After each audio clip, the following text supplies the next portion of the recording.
લગ્ન કરવા છે રાજા અને રાણીની જેમ, કે પછી ખોવાઈ જવું છે પેલેસની શાન અને પ્રકૃતિ સાથે? તો આજે જ બુક કરો તમારો સ્ટે અથવા તમારી ઇવેન્ટ balarampalace.com પરથી. થોડા સમય પહેલા અમે કોંગ્રેસ પક્ષ માટે લખ્યું હતું કે કોંગ્રેસને પિતૃદોષ નડે છે. ભૂતકાળમાં કરેલા કામોની સજા વર્તમાન કોંગ્રેસ ભોગવે છે, પણ વર્તમાન કોંગ્રેસ એ સુનિશ્ચિત કરી રહી છે કે આવનારી જે કોંગ્રેસની બીજી પેઢીઓ છે એ લોકોને પણ એ જ પિતૃદોષ નડે. થોડા સમય પહેલા અમારા જે કાર્યક્રમમાં વરિષ્ઠ પત્રકારે કહ્યું હતું કે કોંગ્રેસ ઇતિહાસ બોધમાંથી બહાર નથી આવી શકતી, શીખી નથી શકતી અને અપરાધ બોધમાંથી બહાર નથી આવતી.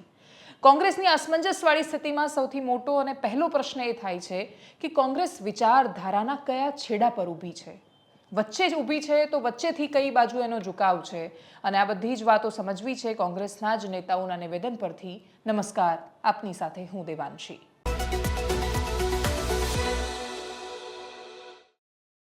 શરૂઆત કરવી છે ગુજરાત કોંગ્રેસમાં એક પછી એક આવેલા સ્ફોટક નિવેદનથી. એ નિવેદનને અમે સ્ફોટક એટલા માટે કહી રહ્યા છીએ કેમ કે કોંગ્રેસ પક્ષે દેશની કોંગ્રેસે નિર્ધાર કર્યો કે રામ જન્મભૂમિ પ્રાણ પ્રતિષ્ઠાના કાર્યક્રમમાં એ સામેલ નહીં થાય, કેમ કે એ કાર્યક્રમ આરએસએસ અને વીએચપીનો છે. એ કાર્યક્રમ ધાર્મિક નથી પણ રાજકીય છે, અને ભારતીય જનતા પાર્ટીના રાજકીય એજન્ડાને સેટ કરવામાં અમે શું કામ જઈએ?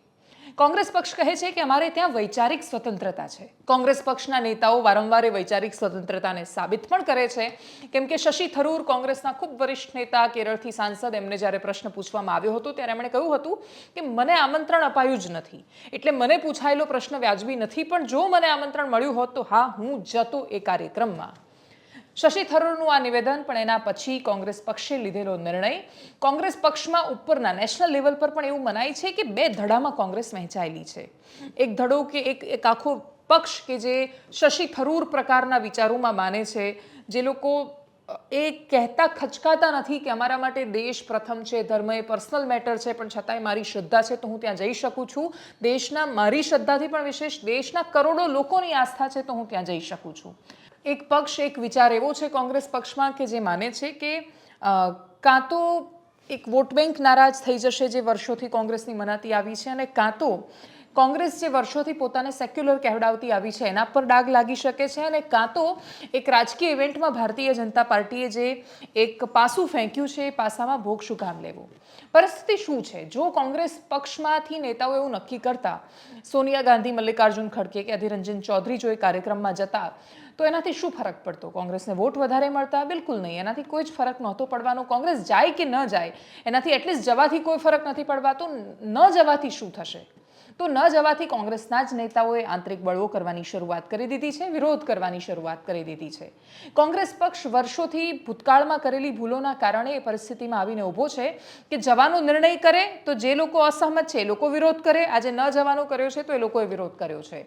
ગુજરાતમાંથી ખૂબ વરિષ્ઠ નેતા, ગુજરાત કોંગ્રેસના અધ્યક્ષ, વિપક્ષના નેતા, દરેક મહત્વની જવાબદારી નિભાવી ચૂકેલા ખૂબ અતિશય વરિષ્ઠ અર્જુનભાઈ મોઢવાડિયાએ સીધું અને સ્પષ્ટ ભાષામાં કહી દીધું કે ભાઈ, હું આ નિર્ણય સાથે સહમત નથી, આવું ન થવું જોઈએ, રામના મંદિરમાં જવામાં વાંધો શું છે? ટૂંકમાં આ પૂછવા માંગતા હતા.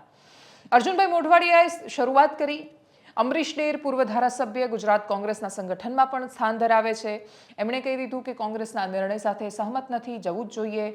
હેમાંગ રાવલ, કોંગ્રેસના પ્રવક્તા છે, એમણે કહ્યું કે ભાઈ, હું તો જન્મ કર્મ બધાથી બ્રાહ્મણ છું ને હું તો એવું માનું જ છું કે જવું જોઈએ, તો એમાં વાંધો શું છે? ગુજરાત કોંગ્રેસમાં શક્તિસિંહ ગોહિલે કહ્યું કે એક રાજકીય ઇવેન્ટ છે, ભગવાન રામ માટે શ્રદ્ધા છે, પણ ભારતીય જનતા પાર્ટીના એક રાજકીય પાસાનો શિકાર થઈને ત્યાં શું કામ જવું જોઈએ? રાજકીય ઇવેન્ટ છે તો ખુલીને ના પાડવાની હિંમત હોવી જોઈએ. દરેકની પાસે પોતપોતાના તર્ક છે. જે લોકો એને માત્ર રાજકીય દ્રષ્ટિએ જોઈ રહ્યા છે એ લોકો માટે પણ એ કળવું અત્યારે મુશ્કેલ છે કે કોંગ્રેસને આનાથી એક્ઝેક્ટ ફાયદો થવાનો છે કે નુકસાન.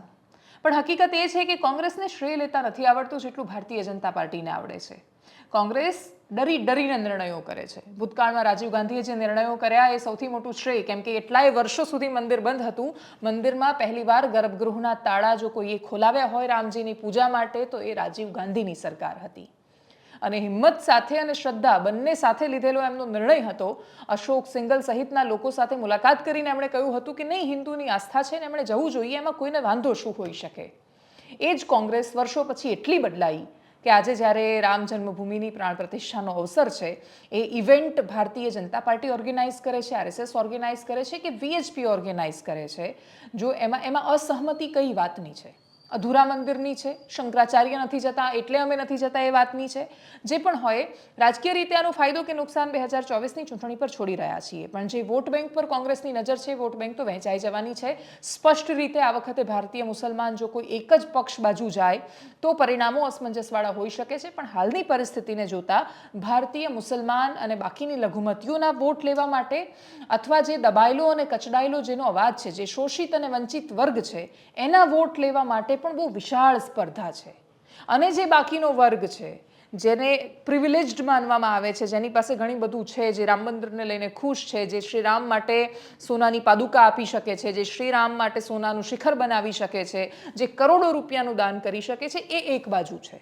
અને એટલા જ માટે આની આ જ પરિસ્થિતિ જો કોંગ્રેસે ઊભી કરી છે તો એની પાછળનો એમની કોઈ ગણતરી તો હશે. રાજકીય પક્ષોને શિખામણો આપવાવાળાનો તો બહુ ઢગલો હોય છે.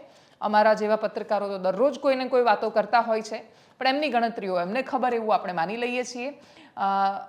જે સૌથી વધારે વિચલિત અથવા વિચારધારામાં કન્ફ્યુઝ જે લોકો છે, કોંગ્રેસ પક્ષ તો પોતે છે જ, પણ એમાંથી કેટલાય ભારતીય જનતા પાર્ટીના એવા ધારાસભ્યો કે જે ભૂતકાળમાં કોંગ્રેસ પક્ષમાંથી હતા, એ લોકો પણ હતા. જેની પોતાની વિચારધારાના ઠેકાણા ન હોય, એ લોકો કોંગ્રેસ પક્ષને ભાષણો આપતા દેખાયા અથવા સવાલ કરતા દેખાયા કે કોંગ્રેસ પક્ષનો વિચાર તો રાવણ જેવો છે. ભારતીય જનતા પાર્ટીના વર્તમાન ધારાસભ્ય, ગાંધીનગરથી ધારાસભ્ય અને પૂર્વ કોંગ્રેસી નેતા કે જે આંદોલનથી કોંગ્રેસમાં આવ્યા, કોંગ્રેસમાં મોટા બન્યા, દારૂબંધીની વાત પર મોટા બન્યા, સમાજના નામે આગળ આવ્યા અને પછી હવે એમને લાગે છે કે કોંગ્રેસની વિચારધારા તો રાવણ જેવી છે, એ રાવણના પક્ષમાં સતત ઊભા હતા, ત્યાંથી જ મોટા બન્યા અને હવે ત્યાં જઈ રહ્યા છે. અને એમને વિભીષણ કહેવા પણ યોગ્ય નથી, કેમ કે વિભીષણની વાત આખી અલગ હતી.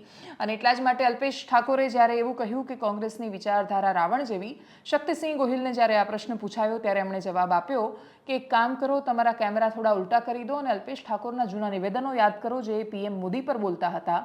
કમનસીબે પરસેપ્શન ને વિચારધારાની લડાઈમાં કોઈ ભૂતકાળ યાદ નથી રાખતું, સિવાય કે કોંગ્રેસ પક્ષનો ભૂતકાળ. એટલા માટે કેમ કે કોંગ્રેસ પક્ષ તો ભૂતકાળ બનવા જ નથી દેતું એને. વારંવાર એ જ ભૂતકાળને વર્તમાન બનાવે છે, જેની ભૂલોનું સતત વારંવાર એવું એ રીતે મૂલ્યાંકન થતું હોય કે કોંગ્રેસ આ શું કરી રહી છે. સાંભળીએ કોંગ્રેસના અધ્યક્ષ શક્તિસિંહ ગોહિલને. એક શબરીમાં, એક આદિવાસી માં, જેની પાસે કોઈ ભવ્યતા નહોતી પણ દિલનો ભાવ હતો, તો એક બોર ભેગા કર્યા હતા, એને ભગવાન રામના આશીર્વાદ મળ્યા હતા. એટલે ભવ્યતાથી ભગવાન ન પ્રાપ્ત થાય, દિલના ભાવથી ભગવાન પ્રાપ્ત થાય, આ સત્ય હકીકત છે. ભગવાન શ્રી રામના દર્શન માટે જ્યારે પૂર્ણ મંદિર થયા પછી, જ્યારે શંકરાચાર્યજી મહારાજો પણ એકતાથી, એકરૂપતાથી કહે કે હવે મંદિર પૂર્ણ થયું છે, તો અમને કોઈ આમંત્રણની જરૂર નથી. ભગવાનના દર્શન કરવા માટે એ મંદિરમાં એક કોંગ્રેસી જરૂર જવાના છીએ, પરંતુ ભાજપની ઇવેન્ટમાં ન જઈ શકાય. અર્જુનભાઈ હોય, અમારા મિત્રો હોય, દરેકને અમારે ત્યાં ભાજપ જેવું નથી કે આકા ને બોલા દૂસરી सांस નહીં નિકલ सकती है. વ્યક્તિગત અભિપ્રાય, આંતરિક લોકશાહી, એનું સન્માન કોંગ્રેસ પક્ષ કરતી હોય છે, પરંતુ આખરે જે આદેશ, પાર્ટીનો જે નિર્ણય હોય છે, એને અમે બધા જ માનતા હોઈએ છીએ. એટલે આમાં કોઈ આસમાન તૂટી પડ્યું કે પાર્ટીની વિરુદ્ધ લાઈન કોઈએ પણ લીધી નથી. જે કોંગ્રેસ પાર્ટીના આપ એક સ્પષ્ટ નિવેદનને જોશો તો એમાં સ્પષ્ટ લખ્યું છે કે કોંગ્રેસ પક્ષ ભગવાન શ્રી રામના પૂરા સન્માન આદર સાથે, દેશની ભાવના સાથે કોંગ્રેસ પક્ષ છે. આ વર્ડથી શરૂઆત થાય છે, પરંતુ ભારતીય જનતા પાર્ટી રાજકીય ઇવેન્ટ કરતી હોય અને જેમાં શંકરાચાર્યજી મહારાજો એમની પણ વાત હોય કે પૂર્ણ મંદિર થયા પહેલા પ્રાણ પ્રતિષ્ઠા ન હોઈ શકે, ત્યારે ચૂંટણી ટાઈમે રાજકીય ઇવેન્ટ એનો સવિનય અસ્વીકાર કરવો એ પણ જરૂરી હોય છે. અલ્પેશ ઠાકોરે એવું નિવેદન આપ્યું છે કે કોંગ્રેસ રાવણની વિચારધારા રાખે છે. શું કહેશો આ લઈને? આમંત્રણનો અસ્વીકાર. કમળા હોય તે પીળું ભાળે એવું છે. આજ અલ્પેશભાઈ કોંગ્રેસમાં રહીને નરેન્દ્રભાઈ મોદી માટે અને ભાજપ માટે બોલ્યા હતા. આ કેમેરાની આંખ થોડીક ફેરવી એ બાજુ, એના જૂના નિવેદન કાઢી અને ટીવી પર બતાવજો, પછી મને પૂછશો તો વધારે મજા આવશે. વાત રાજનીતિની છે તો ગુજરાતના અપક્ષોની પણ વાત કરી દઈએ. અપક્ષો અથવા બાકીના ઘણા બધા એવા ધારાસભ્યો છે કે જે પોતાના ક્ષેત્રમાં બેઠા હોય શાંતિથી નવરા, એટલી બધી નવરાશ હોય કે એટલો બધું વધારે કામ કરવાનો વિષય ન હોય ને કોઈ એમને જઈને પૂછે કે શું કરવું છે તો એ કહેતા હશે એક કામ કરી, આજે કશું કામ નથી તો વિચારધારા બદલવાનો ટ્રાય કરી લઈએ, પક્ષ બદલી દઈએ, ખેસ બદલી દઈએ. અપક્ષો માટે વિચારધારા કે ખેસનો ખાસ એટલા માટે પ્રશ્ન નહીં થાય કેમ કે એમની તો હવે નક્કી નહોતી વિચારધારા. એમના માટે તો સત્તા મહત્વની હતી, એટલે ભાજપે ટિકિટ ન આપી કે કોંગ્રેસે ન આપી તો એક કામ કરીએ, આપણે જઈને એકલા લડી લઈએ. અને એકલા હાથે લડ્યા અને જીત્યા પણ ખરા કેમ કે જનતાએ પસંદ કર્યા અને સ્વીકાર્યા. એવા બે ધારાસભ્યો ખાસ ચર્ચામાં છે. વાઘોડિયાના ધારાસભ્ય ધર્મેન્દ્રસિંહ અને બાયડના ધારાસભ્ય ધવલસિંહ ઝાલા ગમે ત્યારે રાજીનામું આપીને ભારતીય જનતા પાર્ટીમાં જોડાય એવી શક્યતાઓ સંભળાઈ રહી છે.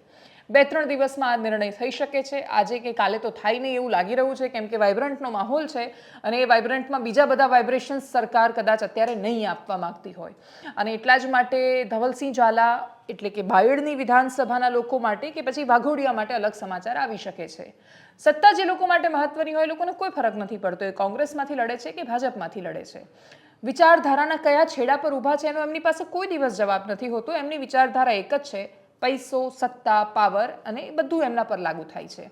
ધવલસિંહ ઝાલાની લોકપ્રિયતા દેખીતી રીતે જ છે તો જ એ અપક્ષમાંથી ચૂંટાઈને આવ્યા છે, એ પણ 156ના માહોલની વચ્ચે કે જ્યાં ચારે બાજુ એવું લાગતું હોય કે ભારતીય જનતા પાર્ટીની લહેર છે, એ લહેરમાં સામા પ્રવાહે તરીને કોઈ જીતી શકે તો એ ધવલસિંહ ઝાલા છે. પણ એ જ ધવલસિંહ ઝાલા જ્યારે ભારતીય જનતા પાર્ટીમાંથી લડ્યા ત્યારે જનતાએ એમને નહોતા સ્વીકાર્યા. ફરી એકવાર એ અખતરો કરવા એ જઈ રહ્યા છે. એ અખતરો કર્યા પછી, અખતરો એટલા માટે કેમ કે જો એ પક્ષમાંથી રાજીનામું આપી દે છે ધારાસભ્ય પદ પરથી તો મતલબ ત્યાં ફરીથી ચૂંટણી થવાની. ચૂંટણી ક્યારે થશે? લોકસભાની સમયાંતરે સાથે જ થઈ જશે એવું મનાઈ રહ્યું છે. તો એ સમયે જ્યારે ચૂંટણી થાય છે ફરીથી ત્યારે એવી માન્યતા છે કે ભાઈ લોકસભાનો માહોલ છે, ચારે બાજુ મોદીની લહેર ચાલતી હોય તો એ વખતે આપણે વહેતી ગંગામાં હાથ ધોઈ નાખવાના. જરૂરી નથી કે દરેક વખતે તમે જે વહેતી ગંગામાં હાથ મૂકી રહ્યા છો એ હરિદ્વારવાળી જ ગંગા હોય. હોઈ શકે કે કોલકાતાવાળી હુગલી પણ હોઈ શકે કે જ્યાં ગંગાને જ પવિત્ર કરવાની જરૂર હોય, શુદ્ધ કરવાની જરૂર હોય. અને એટલા જ માટે ભૂતકાળમાં એવા ઉદાહરણો સામે આવ્યા છે કે લોકસભાની ચૂંટણીની સાથે સાથે વિધાનસભાની પેટા ચૂંટણી થઈ હોવા છતાં ધારાસભ્યો હાર્યા છે. ધવલસિંહ હારી જશે કે ધર્મેન્દ્રસિંહ ત્યાં વાઘોડિયામાં હારી જશે એ પ્રકારનું કોઈ ચિત્ર કે સંભાવનાઓ અત્યારથી કહી જ ન શકાય. પણ હા, ભૂતકાળના ઉદાહરણો એમના પોતાના જોઈએ તો ધવલસિંહ ઝાલા કોંગ્રેસમાંથી જીત્યા, ભારતીય જનતા પાર્ટીમાં ગયા, ફરીથી બાય ઇલેક્શન થયા, ભાજપે એમને ઉમેદવાર બનાવ્યા ફરીથી, તો ધવલસિંહ અને અલ્પેશ ઠાકોર બંને હારી ગયા. ફરીથી બંને લડ્યા ચૂંટણી. ધવલસિંહને ટિકિટ ન આપી બાયડમાંથી, અલ્પેશ ઠાકોરને મળી ગઈ ટિકિટ તો અલ્પેશ ઠાકોર ભાજપમાંથી જ જીત્યા, ધવલસિંહ અપક્ષમાંથી જીત્યા. અને એટલા જ માટે આવનારી ચૂંટણીઓ મહત્વની રહેવાની છે. જો કે આ પોલિટિકલ ટાઈમપાસ શબ્દ આના માટે એટલા માટે બહુ મહત્વનો છે કેમ કે કેટલાય રાજનેતાઓ આજ તો કરી રહ્યા છે અને ખાસ તો કોંગ્રેસ અને આમ આદમી પાર્ટીના ધારાસભ્યો કે ભાઈ અહીંયાથી ચૂંટાય, આજે મૂડ નથી તો ત્યાં જતા રહીએ. જનતાને પણ મૂડ હશે તો ચૂંટશે ને નહીં મૂડ હોય તો નહીં ચૂંટે. ચૂંટણી લડવામાં એ પૈસા મળતા હોય છે. ચૂંટણી લડવાના નામ પર પોલિટિકલ ફંડ ઉઘરાવાતા હોય છે અને ફંડના સહારે 5 વર્ષ તો નીકળી જ જતા હોય છે, પછી ફરી બીજી કોઈ ચૂંટણીની વાત આવતી હોય છે. અને એટલા જ માટે એક સમય એવો હતો કે જ્યારે રાજનીતિમાં સત્તા માટે ઊભા રહેતા લોકોની પાસે એક વિઝન હતું કે અમારા ક્ષેત્રમાં આ બાકી છે ને આ કોઈ પણ ભોગે આ રીતે અમારે કરાવવું છે. આજે કેટલી લોકસભાઓ આવે ને જાય છે, કેટલાય ધારાસભ્યો અહીંયા રહે છે, ઘણીવાર અહીંયા લડે છે. અત્યારે ધારાસભા લડ્યા હોય, લોકસભામાં ચાન્સ મળે તો બીજા પક્ષમાં ફટાકથી કૂદકો મારીને ત્યાં લડી લેશે. પણ એના પછી એક ક્ષેત્રના વિકાસનું શું? ત્રીજા એક સમાચાર કે ચર્ચા સામે આવી રહી છે. લુણાવાડાના કોંગ્રેસના ધારાસભ્યની ચર્ચા છે કે ગુલાબસિંહ નામ છે, ગમે ત્યારે એ કોંગ્રેસમાંથી ભારતીય જનતા પાર્ટીમાં જઈને લોકસભા લડી શકે છે. પ્રશ્ન શું છે કે એ કોંગ્રેસમાં હતા જ ક્યાં? એ તો ભારતીય જનતા પાર્ટીમાં હતા. કોંગ્રેસમાં ચૂંટણી લડવા માટે આવ્યા, કોંગ્રેસે ચૂંટણી લડાવી, એમને એ જીત્યા કેમ કે ભારતીય જનતા પાર્ટીમાં જ સામસામે ડખા હતા. ભાજપના જ બે ઉમેદવારો સામસામે ઊભા હતા, એક અપક્ષમાંથી એક ભાજપમાંથી. ઉપરથી આમ આદમી પાર્ટી. આ પ્રકારની લડાઈ થાય ત્યારે અપક્ષોને ફાયદો થતો હોય છે. ઉપરથી ઓબીસી વોટ એક બાજુ ગયા અને એટલે જે એ ચૂંટાઈને આવ્યા. એના પછી એવું કહેવાય છે કે હવે લોકસભા લડશે, શું ફરક પડશે? કદાચ લુણાવાડા એકમાત્ર એવી વિધાનસભા છે આખા રાજ્યમાં કે જ્યાં આજે રેલવેની લાઈન નથી, જ્યાં વર્ષો પછી એક બ્રિજ બને છે ને તરત બનતાની સાથે તૂટી જાય છે, જ્યાં દરેક રસ્તાઓ પર સમસ્યા છે અને છતાં એ સમસ્યાનું નિરાકરણ કોણ આપશે? કયા નેતાની પાસે એવું વિઝન છે કે નહીં હું મારા ક્ષેત્ર માટે આટલા પ્રશ્નો સોલ્વ કરવા માંગુ છું? દેશની સંસદમાં ફોટો પડાવવા સિવાય લોકો કરે શું છે? જે પ્રશ્નો પૂછે છે એનું કેટલું નિરાકરણ આવે છે? પોતાની ગ્રાન્ટનો સરખો હિસાબ ન આપી શકે એવા રાજનેતાઓ જ્યારે દેશની સંસદમાં જાય ત્યારે એ લોકો શું પ્રશ્ન પૂછતા હશે? બહુ જ મોટો પ્રશ્ન છે. આગળ વાત કરીએ રાજ્યની પોલીસની. ઉનાનો તોડકાંડ સતત ચર્ચામાં હતો. સુરતમાં બીજી એક વાત પોલીસની આ જ રીતે ચર્ચામાં આવી અને આ વખતે તો ચર્ચામાં કોઈ કોન્સ્ટેબલ કે પીઆઈ નથી, આઈપીએસ અધિકારીઓ છે. એવા અધિકારીઓ કે પોતાના શહેરના પોલીસ કમિશનરનું નામ સાંભળીને તો શહેરની જનતાને ગૌરવ થવું જોઈએ. એની જગ્યાએ જો શહેરની જનતા લખે કે પોલીસના કમિશનર સહિત બધા જ લોકોને સુપ્રીમ કોર્ટે ફટકાર આપી છે. એક વેપારીને પકડ્યો, વેપારીએ આગોતરા જામીનની સુપ્રીમ કોર્ટમાં અરજી કરી, સુપ્રીમ કોર્ટે આગોતરા જામીન મંજૂર કર્યા. એના 4 દિવસ પછી સુરતની પોલીસ નીચલી અદાલતમાંથી જઈને ત્યાં એને અરેસ્ટ કરવા માટેનું વોરંટ લઈ આવે છે, કસ્ટડીમાં રાખવાનું. એને કસ્ટડીમાં રાખે છે, બહુ જ ખરાબ એની સાથે દુર્વ્યવહાર થાય છે અને 1.5 કરોડ રૂપિયાની ખંડણી માગે છે. એ 1.5 કરોડ રૂપિયાની ખંડણીની વાત જે તે સમયે જે વ્યક્તિ છે એ કોર્ટમાં જઈને રજૂઆત કરે છે અને કોર્ટ કહે છે કે મારો ઓર્ડર છે આગોતરા જામીનનો અને છતાંય પોલીસ જો વોરંટ લઈ આવે છે તો મતલબ પોલીસને કોઈ ફરક જ નથી પડતો કે સુપ્રીમ કોર્ટે શું કહ્યું, આપણે આપણા રૂપિયા શોધવાના છે. હજી આ વાત આખી સબજુડિસ છે, પરંતુ છતાંય કોર્ટે જે ટિપ્પણી કરી છે એ બહુ ભયાનક છે. એમણે રાજ્યના ખૂબ વરિષ્ઠ આઈપીએસ અધિકારીઓને સીધું એ સૂચના આપી દીધી છે કે બિસ્તરા પોટલા લઈને આવજો, જેલમાં મોકલીશું અમે. કેમ કે જો તમે આ રીતે આદેશની અવમાનના કરો છો, અવગણના કરો છો તો કેવી રીતે ચલાવીશું. સુરતના પોલીસ કમિશનર અજય તોમર સહિતના આઈપીએસ અધિકારીઓ છે જેમના માટે સુપ્રીમ કોર્ટે આ ટિપ્પણી કરી છે. આના પછી શું કાર્યવાહી થશે આગળ, એ લોકોની સાથે કોર્ટ આગળ જતાં શું વર્તાવ કરે છે એ ખબર નથી. પણ પોલીસની એક છબી છે, જો કોન્સ્ટેબલથી લઈને આઈપીએસ અધિકારી સતત બગાડતા રહેશે કે કોન્સ્ટેબલ 100 રૂપિયા લે અને અધિકારી કરોડ રૂપિયા લે, તો આ રીતની જે વ્યવસ્થાઓ છે એ કોને પાર લગાવશે. ઉનાના તોડકાંડમાં નવી વાતો સામે આવી. ઉનાનો તોડકાંડ એકદમ સંક્ષિપ્તમાં તમને કહી દઉં. ઉના દીવની બોર્ડર પર આવેલું છે. દીવમાં અડધું ગુજરાત દારૂ પીવા જ જાય છે. 30th ડિસેમ્બર અને 31st ડિસેમ્બર, 30 અને 31મી ડિસેમ્બરનો દિવસ હતો. 90% ગુજરાતના લોકો ત્યાં દારૂ પીને પાર્ટી કરવા માટે ગયા હતા. કદાચ પાછા આવતા હશે ત્યારે પોલીસે વિચાર્યું હશે કે દારૂ નથી પકડવો, પણ જો કોઈ પકડાઈ જાય દારૂની સાથેનો, ટ્રક જાય છે દારૂની તો જવા દો, ત્યાં ગાડીઓ ભરીને દારૂની બોટલો આવે છે, આવવા દો. શું નહીં આવવા દેવાના. કોઈ માણસ એવો પકડાઈ જાય તો ગમે તેમ કરીને દબાવીને રૂપિયા લઈ લેવાના એની પાસેથી. આ રીતનો જે તોડકાંડ થયો એનો વિડીયો વાયરલ થયો. સૌથી સારી વાત એ છે કે પોલીસનું જેટલું ખરાબ પાસું છે, એન્ટી કરપ્શન બ્યુરો એસીબીનું એટલું જ ઉજળું પાસું સામે આવ્યું. એસીબીએ છટકું ગોઠવ્યું હતું. જેવી એસીબીને જોઈ કે તરત જ તમે સમજો કે જે વર્દી તમે ગુમાનથી પહેરી છે, જે વર્દી પહેરતી વખતે પહેલી વાર જ્યારે એ વર્દીને ખાખીને સ્પર્શ કર્યો હશે ત્યારે આમાંથી અડધા લોકોની આંખોમાં પાણી આવ્યા હશે. કેમ કે એમના મા બાપે કાળી મજૂરી કરીને એ લોકોને અધિકારી બનાવ્યા હશે. પોલીસ ઇન્સ્પેક્ટર કોઈ વ્યક્તિ બને છે તો એ મા બાપની આંખોનું તો સપનું હોય છે મોટું. અને એ બન્યા પછી તમે જે ગુમાનથી ખાખી પહેરી હતી એને તો તરત ઉતારીને બાવળ પર લટકાવીને ભાગ્યા. કેમ કે એસીબીની ગાડી જોઈ ગયા. એક ખાનગી વ્યક્તિ હતો, નિલેશ તડવી એનું નામ હતું, પ્રાઇવેટ માણસ હતો, પકડાઈ ગયો. કોન્સ્ટેબલ અને પીઆઈ ગોસ્વામી સાથેની વાતચીત અને બાકીનું ઘણું બધું એવું હતું કે જે સામે આવ્યું. તોડકાંડો સાબિત થવાની કગાર પર છે અને એટલા જ માટે એસીબીએ કાર્યવાહી કરી. પીઆઈનું ઘર સીલ કરવામાં આવ્યું. હવે થયું એવું કે એક બીજો માણસ પણ સામે આવ્યો, જેણે કહ્યું કે આ ઉના પોલીસે ખાલી આમની સાથે નહીં, મારી સાથે પણ આવું કર્યું છે. અને પછી તો હવે એક પછી એક માણસો સામે આવે છે અને કહે છે કે બોર્ડર પરથી અમે આવતા હતા અને અમને આ રીતે પકડીને અમારી પાસેથી આટલા રૂપિયાનો તોડ કર્યો.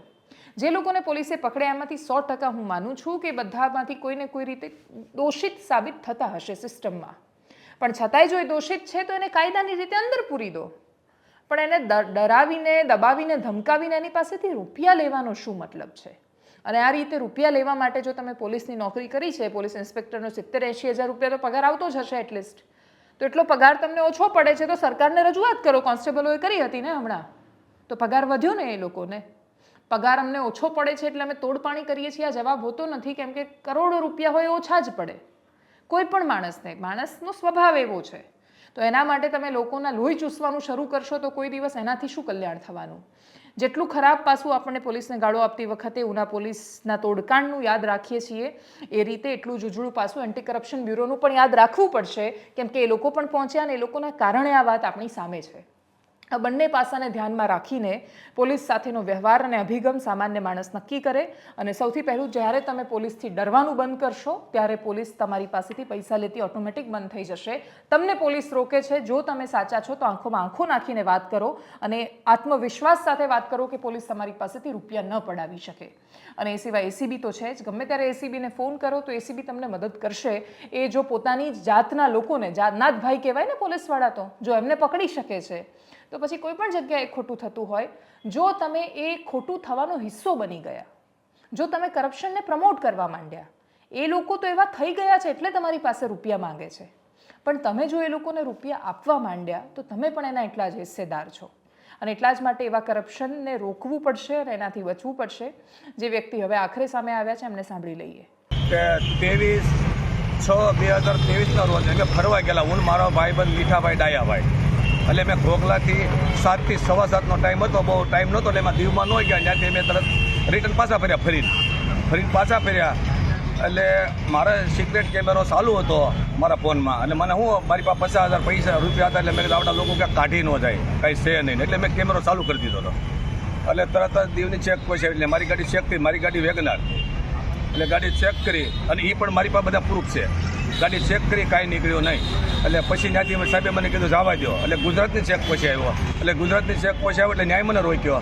એટલે ન્યાય કાંઈ નીકળ્યું નહીં. પછી એક પોલીસવાળાએ ગાડી લઈને ન્યાય એ પણ મારી પાસે વિડીયો છે. એને સીધી ઓલા ખાસામાં ઉતારીને 2 બોટલ મૂકી અને એના ફોટા પાડ્યા અને મને કહે કે આ તમારી માથે કેસ દાખલ કરજો, નહીંતર પૈસા દેવા દો.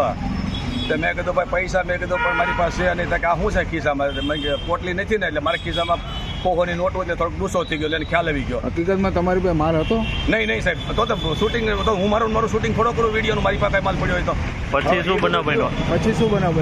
પછી એને ફોટા પાડી લીધા અને પછી મને કે ખિસ્સામાં શું છે કાઢો હતો. એટલે મેં ખિસ્સામાંથી આમ કાઢ્યો. એટલે મેં કીધું જો ભાઈ પોટલી નથી, મારી પાસે પૈસા છે. મેં કીધું પોહની નોટું છે એટલે વધારે ડૂસો થયો. મારું ઉઘરાણી પતાવીને આવ્યો ને એટલે 50,000 મારી પાસે પડ્યા છે. તો કે આમ ને તેમ નહીં કે એ તો આ ફોટા પાડી લીધા છે, તારી માટે ગુનો દાખલ કરીશું. તો મેં તો આલ્યો 1,000 રૂપિયા. 1,000 કાંઈ ન થાય, ન લીધા ને 1,000 રૂપિયા. એટલે ત્યાંથી મને ઉના પોલીસ સ્ટેશન લાવ્યા. એ ભાઈ પોલીસવાળો ગાડી હાકી, પોલીસવાળો TRB હોય બરાબર, એ ગાડી હાકીને મને અહીંયા લાવ્યા. પછી અહીંયા ઉપર જ લઈ ગયા પોલીસ સ્ટેશનમાં. ત્યાં બધા મારા આધાર કાર્ડ લીધો અને બધું કમ્પ્લીટ કરીને બધું લખાણ કર્યું. એટલે મને કે તમારી માથે કેસ દાખલ થા. મને ઘણો સમજાયો, પૈસા દો, તમે પૈસા દેવાના નથી થતા. રાતના 10:30 થી 11 વગાડી દીધા. એટલે પછી હું 11:30 પછી જે મને અત્યારે જાણવા મળ્યું છે કે જીગો કરીને છે ભાઈ TRBમાં હોય કે એ પોતે ભાડે ઓળખું છું. એટલે એને મને સીધું એક બધું લઈ જાય. મને કે મનુભાઈ આ તમે હમણાં છૂટશો નહીં, ગાડી અડધે થઈ જાય, પૈસા તમારી પાસે પડ્યા છે, શું કરવા? દઈ દો ને પેલા થોડું તમે લાવ્યો 2,000, બે નહીં 20,000 ટૂંકું કરી દો મને કે. એટલે 20,000 મેં આપ્યા. એટલે મને સાંજે જાતો કર્યો. પછી મેં રાતે નીકળી ગયા. પછી મેં DSBમાં IGમાં બધી અરજીઓ કરી, આ બધું મારી માથે જે બનાવ બન્યો એ. અને ક્યાંયથી મને સંતોષકારક જવાબ મળ્યો નહીં. એટલે આજે માંગણી શું છે? મારી માંગણી મને આ એને સજા આપવાની છે, જેમ મારી માથે કૃત્ય કર્યું એની માથે. પછી આવશે ભાઈ બધું. હવે પછી કેવું થયું, એટલે પછી આ બધું કમ્પ્લીટ થઈ ગયું. એટલે કૃષ્ણાભાઈનો મને ફોન આવ્યો. મને કે ભાઈ નિવેદન દઈ જાઓ, તમે અરજી બધે સારે બધું કર્યું ને ગૃહમંત્રીમાં બધે. એટલે હું પછી અરજી આ નિવેદન દેવા આવ્યો. એટલે નિવેદન દેવા એટલે મને સાહેબ પા લઈ ગયા, PSI પા, ગૌસ્વામી પા. એટલે ગૌસ્વામી તરત મને ઉભા રાખીને કીધું મનજીભાઈ સિંગાળા તમે? મેં કીધું હા. મને કે તમારે તો 20,000નો ભલામણ, હું આમાં 20,000 હું આપી દઉં, સમાધાન કરી નાખો. એટલે મેં કીધું સાહેબ તમે થોડા પૈસા લઈ ગયા છો, મારે તમારી પાસે થોડા લેવાય. જે લઈ ગયો એ મને દે તો આપણે હાલો પતાવી દઈએ. મેં કીધું તમે મને દો મારે થોડું ઓલો તો એમ કરીને ક્યાંક DSB સાહેબ આવ્યો હોય કે નીકળી ગયા. ને કૃષ્ણભાઈ કે નિવેદન લઈ લો. તો કૃષ્ણભાઈ નિવેદન લેવા ગયા. એટલે કૃષ્ણભાઈ સમાધાનનું નિવેદન લેતા હતા. એટલે મેં લીધું નહીં. મેં કીધું સમાધાનનું નિવેદન તો નહીં, જે બનાવ બન્યો હું બોલું એમ લોકો તો સહી કરીશ, નકર હું નહીં કરું. એટલે મને 1 કલાક 1.5 કલાક બેહાડ્યો. અને પછી મને ખ્યાલ આવી ગયો નો મારું સહી લઈ લે ગમે એમ કરીને, કારણ કે મને એવો લોમ લાગ્યો. એટલે હું તરત જ તો કૃષ્ણભાઈ કે મનુભાઈ એક કામ કરો, તમે એક કામ કરો, મને કે સમાધાન કરી નાખો અને તમે તરત જરૂર પડે 2-3 બોટલ આવી નાખતા. બિચારો એ માણસ હારે વ્યવહારિક છે, ખોટું નહીં બોલાય. મને કે 2-3 બોટલ તમને કોઈ બતાવો તો કે હું બેઠો હતો. ભાઈ મારે કાંઈ લઈ નહીં તો મને પાછો રિશ્તામાં હાલો છો ભાઈ સાહેબ મહેરબાની કે એ મને કે રવાઈ દો તમે. એટલે એમ કરી પછી હું મારી રીતે નીકળી ગયો. એનાલિસિસમાં અત્યારે બસ આટલું જ. દરેક વ્યક્તિ સામે આવીને ખુલીને પોતાની આજુબાજુ થતા ભ્રષ્ટાચારને બહાર ન પાડે તો કશો વાંધો નહીં, પણ એ ભ્રષ્ટાચારનો હિસ્સો બનવાનું બંધ કરે એવી અપેક્ષા સાથે નમસ્કાર. જો આપ અમને YouTube પર જોઈ રહ્યા છો તો સબસ્ક્રાઇબ કરો, Facebook પર ફોલો કરો, અમારા વિડીયોને શેર કરો, અમારી એપ્લિકેશન iOS Android બંનેમાં છે તો એને ડાઉનલોડ કરો.